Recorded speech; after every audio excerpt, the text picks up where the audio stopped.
You're going to make it like I did without that loved one you lost. Sure, you still miss them, but that didn't cancel your destiny. It may feel like the end, but really it's a new beginning. You are stronger than you think. You have more in you, more talent, more courage, more determination. God is not going to leave you in that storm. The boat may have broken apart, but you're still going to get to the shore. Weeping may endure for a night, but joy is coming in the morning. Everybody tripping through something. Everybody, I don't care who you are, you're going through something. But if you got God, you can make it. You have a great life in front of you. But your great life is in front of you. It's not behind you. What you did back there ain't got nothing to do with what God got for you. What you did back there was learn the lessons to get you to where you are at this particular moment right here. Do you know, man, that you can actually mess your life completely up? You can jack it all the way up and you can turn around and get it right. God gave all of you a gift. Identify your gift. It is the thing that you do the absolute best with the least amount of effort. That's your gift. Get busy at that. Truth of the matter is everybody in here is going through a change. You don't have to be ashamed of yours. We are all in the process of transforming to a higher, better expression of myself. Let this be the year that I birth a higher, better expression of myself. Don't let the habits of my past stop me from this metamorphosis. New year, new me. New year, new me. What separates us is transformation. Possibility of change, the desire to evolve, the passion to get up off the ground and stop eating dirt. I'm tired of doing what I used to do. If I always do what I've always done, I'll always be where I've always been. I'm going to throw it behind me. Somebody in this room that nobody would think would be in a church tonight, but you drew them to this place tonight because you want them to be a new me and a new year and have a new attitude and a new mind. Because the real battleground is in your mind. I know you're weak. I know you made mistakes. I know you've erred along the way. But if you believe me, it is counted unto you as righteousness. The enemy does everything he can to tear down your belief system. You're able to do anything but fail. If you know who you are, then you know who you are not. If you don't know who you are, somebody can ascribe any identity onto you and you will morph into whatever they want you to be. And that's what has happened with a whole lot of us. Some of us have been 10 or 12 different people depending upon who we were with because we don't know who we are. We become whoever they want us to be. And then when they leave us, we are confused because we have no real understanding of who we are. New year, new you. Been hearing a lot of that, but it's a lie. It's a lie. It's a new year. But guess what? It's the old you. You're the only you got, and you're the only you're ever gonna have. So you better make yourself into what you want to be. So it's a new year. But is it really gonna be a new you? I mean, what's gonna make this year any different? I mean, what's gonna keep you committed? What's going to make you stay dedicated to that mission? Anybody can talk it, but the question is, can you live it? The question is, can you be consistent?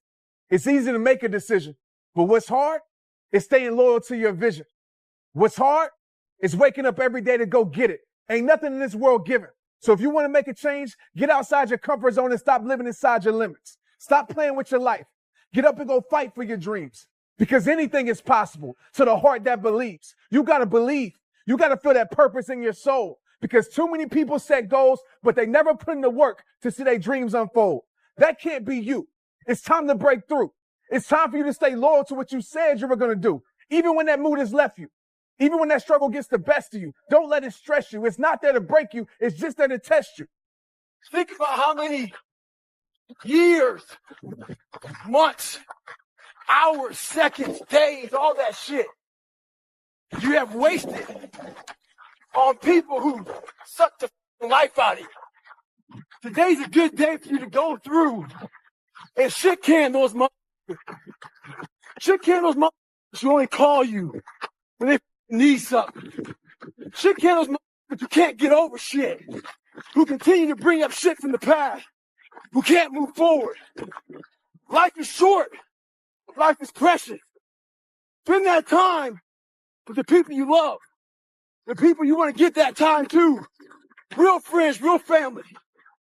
Everybody else is up the air you breathe. You need that motherfucker to be hard. The next year is going to go by whether you're doing something about your life or not. Write things down. Write down what you're trying to get done. Write down what you need to get done on a long-term basis and what you need to get done on a short-term basis. And write off a checklist. Force yourself. Be accountable. The difference between a dream and a goal is a timeline and accountability. Yeah. Accountability is gigantic. You got to have somebody, whether it's yourself or a friend or somebody that's going to say, look, did you do what you said you were going to do by this time? And if you don't, hold your feet to the fire. Because, I mean, just sitting around dreaming someday, someday I'm going to get a different job. Someday I'm going to change this. Well, someday ain't a day of the week.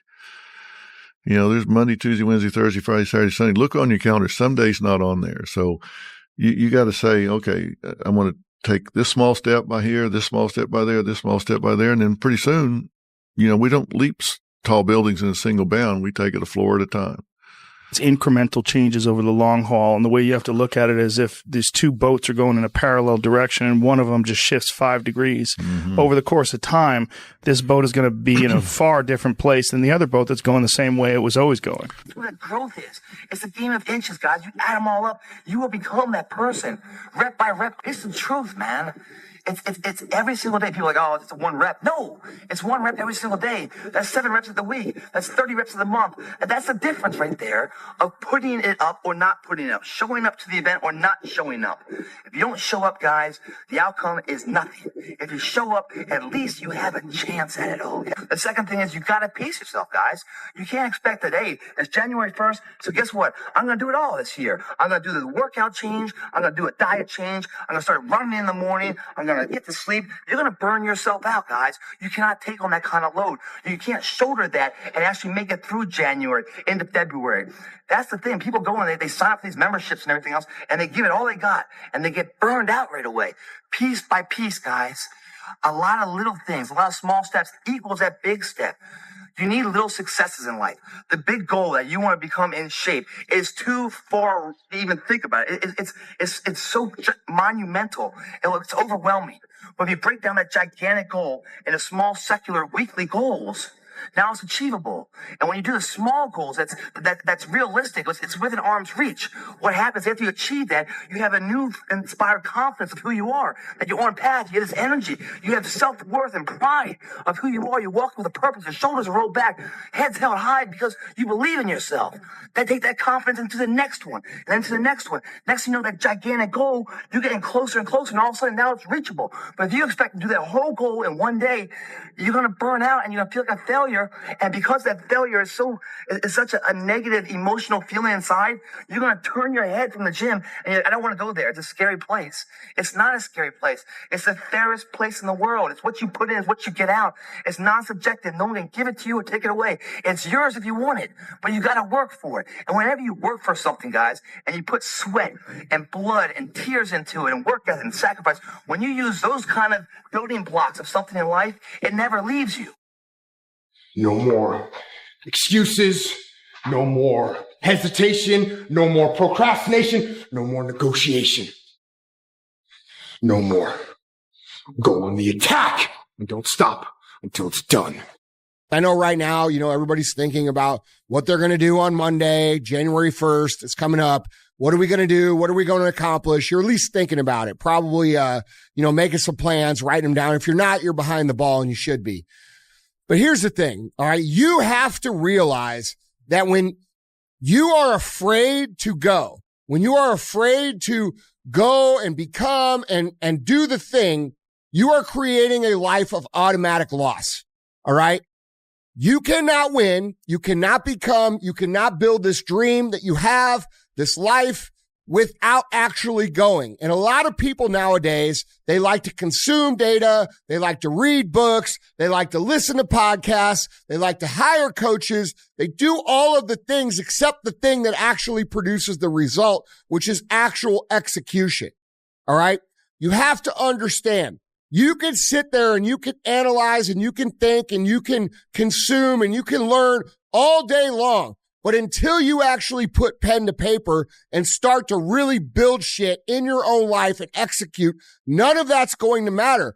In fact, if you stand still in this process of perpetual consumption of information, you are actually guaranteeing a loss. And this is a huge problem in the personal development space. Okay. We have this idea that more information and more information and more information and more information is required for us to actually go do. When in reality, the more information we consume, we actually get paralyzed. And when you paralyze yourself from taking action, you are creating a loss by default. So it is much better to take imperfect action than to do nothing perfectly. You got to have the courage. Do you have the courage to act outwardly on what you see inwardly? Or will you die a dreamer? Will you die on the verge and on the edge and in the land of coulda, woulda, and shoulda? Do you have the courage? I'm going to drop something on you. It takes courage to be successful. It is far easier not to be successful. Misery will always have company. Success breeds contempt. If you don't want to make waves, be mediocre. Be normal and fit in. And if you're more concerned about people than you are God, then neutralize everything He put in you. Just fit in with everybody else. Dress like them, walk like them, act like them, eat like them, go where they go, think like they think, do what they do. And once you've neutralized your uniqueness, you don't need courage. It takes courage to be different. It takes courage to go where you've never gone before. For some of you, it took courage to come to this conference. It takes courage to get you outside of the bar. It takes courage to be successful. It takes courage to win. People don't talk about people that don't win. If you win, they're going to talk about you. Do you have the courage to stand there though the storms keep raging and the people get to talking and you stand there and say, I've come too far to turn around? Do you have the courage? Real winners, real doers, people who actually achieve their dreams, they don't have any special skills you don't have. They don't have more knowledge. They don't have more talent. They don't have more skills. They just do it. All right. And that's what you need to understand. You have enough information available to you right now with the internet and the amount of people who have shared their stories and shared their tips and their tricks. You have enough information to create whatever it is you want. You don't have to pay for anything. You don't have to sign up for anything. You don't have to do anything. You just have to go start doing it. Okay. So realize this. If you are one of these people who is standing around, who is waiting for the perfect time, who is waiting for, you to have enough knowledge or for someone to come along and tell you that you're qualified or welcome you into the club, just understand you're creating a life of misery for yourself and you're creating an automatic loss. And the reason that you're going to be miserable is because you have all these dreams, you have all these goals, you have all these things you're trying to accomplish, but you're unwilling to execute, which creates a life of torture. Okay. You want to live a miserable, frustrated, torturous existence? Dream about how great things could be and do nothing about it. That's going to be very painful for you from here until the end of your life. And then at the end of your life, you're going to regret your entire life because you're going to say, well, shit, I knew what to do, but I just didn't do it. So this guy just passed me. He said, Goggins, just be average today. Some of you just don't understand. Some of you have been average for so damn long, you don't know what it is to do hard work. But there's a lot of you out there who want to be much more than average, but just don't know how to do it every single day, the grind. You need to find someone to oil those gears up. So check it out. This is a mindset. Maybe it's true, maybe it's not. But there's a out there who wants what you have, who wants the position you are, who wants the job you have, who wants the wife that you have, or the husband. There's someone out there hungry and wants everything you have. Maybe it's true, maybe it's not. But if it is, it's going to be your ass. So make that a motivation for you. Stay hard. I don't know what you were doing this morning at 4 a.m., but I know what us were doing. And I'm going to tell you, if you're not training, you're going to be complaining, because this year, we're coming for total freaking annihilation, baby. Take a look in every one of these killers' eyes. Hungry. Okay, these guys are hungry. You know what? They ain't here for scraps. They want the whole meal, baby. You better train your team. If not, we're going to bankrupt your ass. Yep. We all know a stage 10 clinger. Those people who just hold on to everything. We got people out there whose boyfriend or girlfriend broke up with them, and they obsess about them. They know what girlfriend they have or boyfriend they have. They know what kind of car they're driving. Know about the new promotion, the new house and shit. We got people out there who've been done wrong. Just can't get over it. Can't get over not getting that school you want to get into. Past failures. Disappointments. Holding on to all that shit isn't healthy. The sun rises and the sun sets. And you're in the same damn spot. You're responsible for your life. No one's going to do it for you. No one's coming to save you. No one's going to give you anything. You work or you suffer. It's your reality. Do what's unpopular. If you want an extraordinary life, you need to be extra. It's very simple for me. Whatever your friends are doing, you have to do the opposite.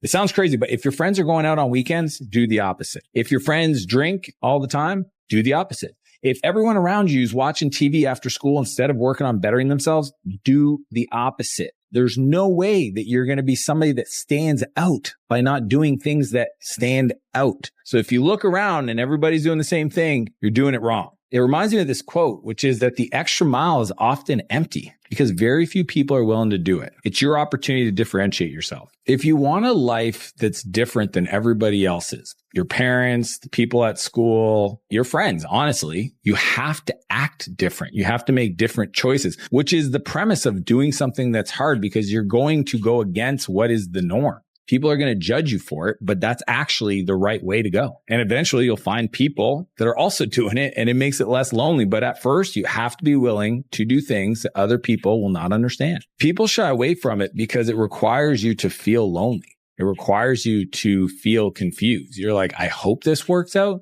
Think about going to the gym. Like if you're tracking your macros, if you're tracking your training and you're being disciplined and you don't miss what you committed to, which nobody does, you're going to have results very few people have. Life works the exact same way. And I promise you guys, if you put the work in the honest way, then the success that comes out is earned.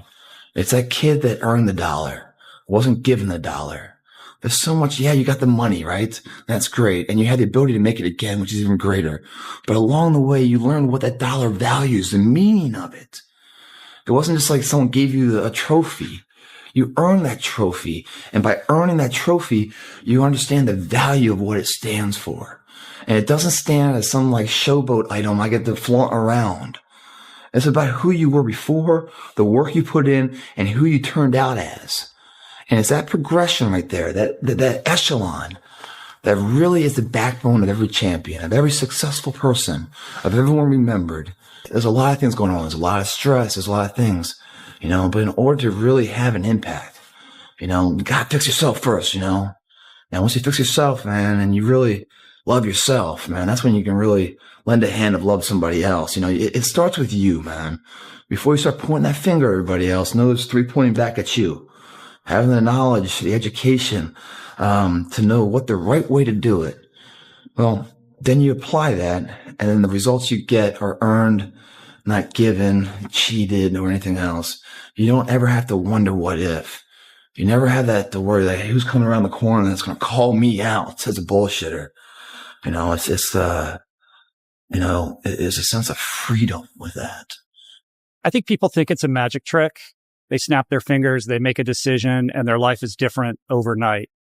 I think there's a lack of appreciation of everything that goes into the moment where you change your mind and you do something different. And then all of the work that goes in to that rebuilding phase and the aftermath of making that decision that ultimately creates the new life. I think people are impatient. They want results too quickly. They don't appreciate the amount of hard work that goes into actually crafting the life of your desires.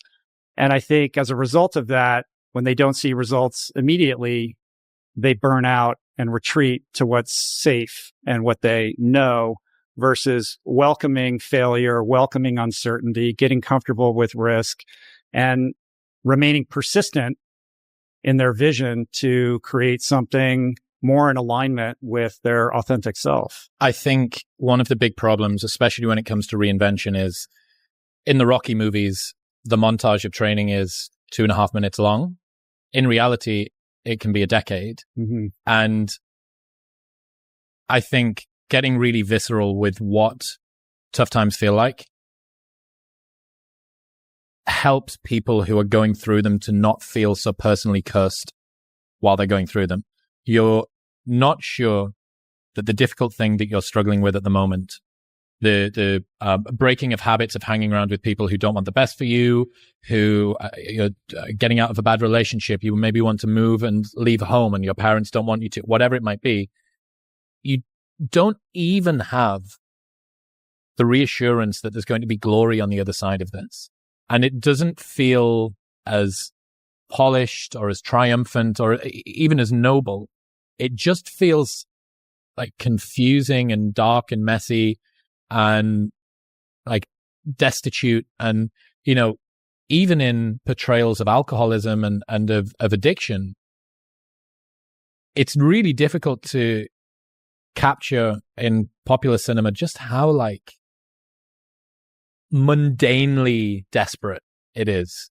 There's not even any glory in the demise, so to speak. And I think that hearing about the challenges that people go through during reinvention helps everybody to feel less incapable of doing it. It is a very confusing, protracted time, and it takes a lot longer than people realize. There's a lot of confusion. There's a lot of self-doubt. There's a lot of judgment from other people. If you're breaking outside of a social expectation or a familial expectation, if you're trying something new, your peers, your friends are going to look at you a little bit differently. Perhaps they're not going to be as supportive as you might have expected. So there's a loneliness, I think, that is part of it as well. And I think with that is this testing process around your level of willingness, around your level of trust in yourself. And it's like being burned in a cauldron. Like I've said many times, like if you're going to be a phoenix, you have to burn first. And I don't know if there's an end run around that burning process, because that is the process that, creates the new version of yourself. It's almost mandatory that one goes through their version of that. So I've been tested financially, emotionally, mentally, physically. And I think I'm wired for it as a result of my background, the way I was raised, my experiences in swimming. I feel like I'm well equipped to kind of handle that, but I've been brought to my knees more than once. And I can tell you in those moments, all you feel is fear and this overpowering impulse to retreat back to what you know. And it is in those moments, those are the moments of truth that no one sees, where you're at your breaking point. And that's where faith comes in. Honestly, you have to believe in yourself. You have to be able to hold that vision, for the better life of your aspirations. And you have to also have an almost transcendent self. You have to have an almost transcendent sense of some other force at play that has your best interest at heart, such that if your heart is true and you are truly engaged in the process of trying to align your actions with your values, and you have excavated your soul and done the interior work to try to really get honest with yourself, and you're earnest in that regard, I do believe that the universe will at some point conspire to support you. It's not going to be on your timeline. It's not going to be convenient. The results aren't going to look like you think they're going to look. But I've seen this play out in my life many times and in the lives of many people that I'm close with. If you're at a place right now where you don't have a lot, you only have one thing, which is time. And so you have lower leverage. So I'm not going to lie to you and say that there's this one play, this one secret. No, it's sheer brute force. Like, you have to will yourself out of it. Like, you have to do, it's a huge amount of soul driving energy that you have to do outside of what you normally do. So it's like, you have to live one person's normal life. You have to do your normal work, your normal job. You have to eat, you have to sleep, you have to clean, you have to do whatever else. And then the workday starts. So that is how you eat today, but you're trying to get ahead and you have to eat tomorrow. And so you have to eat the glass so that you can take the pain today, and you're trying to take as much of the pain from tomorrow as you can today so you can get ahead. And like even the concept of getting ahead, I think about this visually, which is like, if you have this timeline of life that you can pull towards you, and it's glass in the beginning, and then it's slightly less coarse, and then less coarse, and then it gets neutral, and then it starts to get a little bit sweeter and a little bit sweeter and a little bit sweeter. But you have to get through that glass period where you pull it towards you. And I do have this theory that, like, on a long enough time horizon, if we could live 1,000 years, everyone would eventually be successful. But people wait too long and they die too early. And I say die too early on a long timeline. And so I have to live today and tomorrow and the next day, so I can live 3 days at a time, so I can get to my second and third life's benefits now. Karma doesn't need quantum energy or spiritual woo to be real. Karma is just you repeating your patterns, virtues, and flaws until you finally get what you deserve. And I think that, it doesn't matter how secular you want to get with it, that if you continue to stack the deck against yourself, the only way that you end up winning is purely by fluke. And that chance of fluke begins to get increasingly minuscule. And the reverse is true as well. One of the challenges, especially when it comes to reinvention, is you're fighting an uphill battle. It's the most difficult time, and you have the least amount of evidence to have faith in yourself. You've never done this before. Mm-hmm. You've never actually stuck to the diet for 7 days.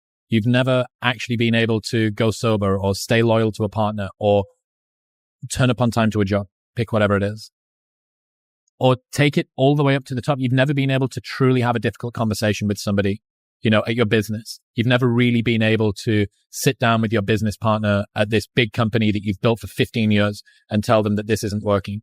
You've kind of sort of nudged towards it and blah, blah, blah. Reinvention, I think, happens on really small and really large scales. Well, it happens small until it happens big. The reinvention occurs in the micro actions that you're taking every single day. The tiny little things that perhaps no one even notices that are creating muscle memory around new behaviors that perhaps are very uncomfortable to you. Like, hey, I'm going to engage with this person in a different way than I usually do by being more direct or more honest, or I'm going to put down a boundary, or I'm going to say no to this and yes to this. Tiny little things repeated over time is what produces dramatic change. And it's like this curve, it's like this very slow curve until it asymptotes up. And everyone wants to talk about the pivot moment when it goes skyward. But the truth is the real work is in the drudgery. Correct. And the difficult anonymous work of shoveling shit every single day. In sobriety, they say, don't leave before the miracle. And I take that as a lesson in persistence. Whatever it is that you're pursuing to achieve or create or express in the world, I think a lot of people back out before that happens. And I think right now, you're a perfect example of this. You're experiencing this with your show. You're having some large growth at the moment. And I think you even shared something about the fact that you've been doing this for a very long time. And most people may have backed out a long time ago, backed out before the miracle occurs or the growth spurt or whatever it is. So for me, it always comes back to perseverance, persistence, high pain tolerance, an ability to suffer through discomfort, a welcoming of doing hard things, and willingness, really, and that's a lesson that I learned in sobriety. Sobriety isn't for people that need it. It's for people that want it. And one of the first things someone will be asked when they enter the kind of ecosystem of recovery is, what are you willing to do? What are you willing to do different? How willing are you? Are you willing to make this your number one priority? And a lot of people will put words to that, but only time will tell whether those words are followed up by the action that demonstrates the level of willingness that is required to actualize anything of meaning in this world. Be strong and very courageous. Be strong and very courageous. Be strong and be of good courage. Be strong and possess the land. Because God knows that for what you're going to do, it is not by our strength. You understand? You understand. See, help me preach this thing this morning, girl. It's inner strength. So my fourth point is you got to have inner strength for this fight. It's not your outer strength. It's not by might, nor by power, but by my spirit, saith the Lord. So you got to have that gut strength, that belly strength, that devil-defying come hell or high water strength, that roll me out in front of them and I'll preach from a chair strength, that tenacity to take a licking and keep on ticking, that inner strength that when I can't do as I would, I'm going to do as I can, but I'm not going to stop doing to the best of my ability. I'm going to stretch and go shaha. Hallelujah! Be strong! Strong. Strong. Strong. Strong. See, Joshua, as the second man, you were just used for physical strength. But as a leader, you got to have inner strength. You got to defy the Amorites, the Hittites, the Jebusites, the Gerashites. You got to defy all of them. And, which is, you got to defy your inner insecurity that you're not as good as Moses. You got to defy the fact that the people you're leading don't react to you like they did to Moses. So you got disagreement with the people you're leading, disagreement with the people you're fighting, disagreement with the person inside of you. So you're going to have to be strong. You're going to have to be strong. You're going to have to resist your own fear and resist their doubt and resist their murmuring. Be strong. Wasn't really feeling it this morning. Was doing one more stretch, looking for the right music to play for a little bit longer, setting up the workout a little bit more, just procrastinating and hesitating, and then finally realized what I was doing and press start on my stopwatch. So that's what you do. You get bogged down a little bit, you're hesitating, press start on the stopwatch and go. One life. Do something about it.